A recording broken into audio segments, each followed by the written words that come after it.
Plate 4. Ship interior, crew and cargo. Team. The team comprised 242 men in total, mostly Spaniards, but also a few Portuguese, Italians and others. Magellan also took a man with him named Enrique Malacca. Enrique had once been shipped from far away to Portugal as a slave. His task would be interpretation, namely, Malayo, Spanish, at some point, because the journey was to pass Enrique's homeland. There were 30 to 60 sailors on each ship, depending on the size of the ship. They had very little space and no luxury at all. At best, there was a walk-in area of 150 square meters, no shower or toilet, no privacy. The food was modest, medical care was almost non-existent. There was a strange atmosphere because no one knew if they would survive the journey. Because not everyone spoke the same language, communication was difficult. The seamen were often hungry or freezing. That these hassles as well as illnesses would occur was foreseeable from the beginning, and the right equipment was therefore all the more important. Shipload.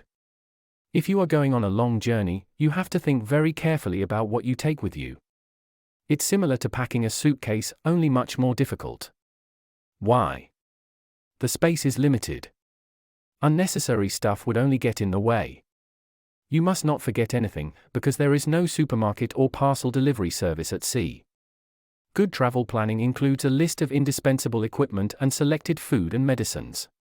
Equipment. The ships were equipped with several anchors, rowing boats, dragnets and fishing rods. There were also various weapons, cannons, ball guns, rifles, similar to hunting rifles, lances, spears and skewers. Various measuring instruments had to come along, namely a total of 12 hourglasses, 6 compasses, 7 theodolites. What? A theodolite is a telescopic sight used to measure distances. Sea charts were used for rough orientation. They were made of parchment and corresponded to today's paper. You don't guess what parchment was made of, do you? From animal skin. Seriously. A large copper kettle for cooking also came along, as well as tallow and wool waste to make candles. Also mats and baskets. Food. Inside the ship came the supplies, including rusks, pork, sardines, lentils, beans, rice, 7 live cows. The food was meant to last for 2 years. No one knew whether it would be enough, because the duration of the journey was completely uncertain. The food cargo included among others, rusks, beans, chickpeas, oil, dried fish, dried bacon, 7 cows, garlic, vinegar, salt, rice, dried plums, honey and 500 barles of wine.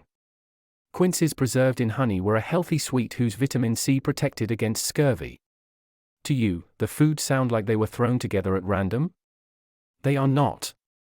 The shelf life and nutritional composition were well thought out.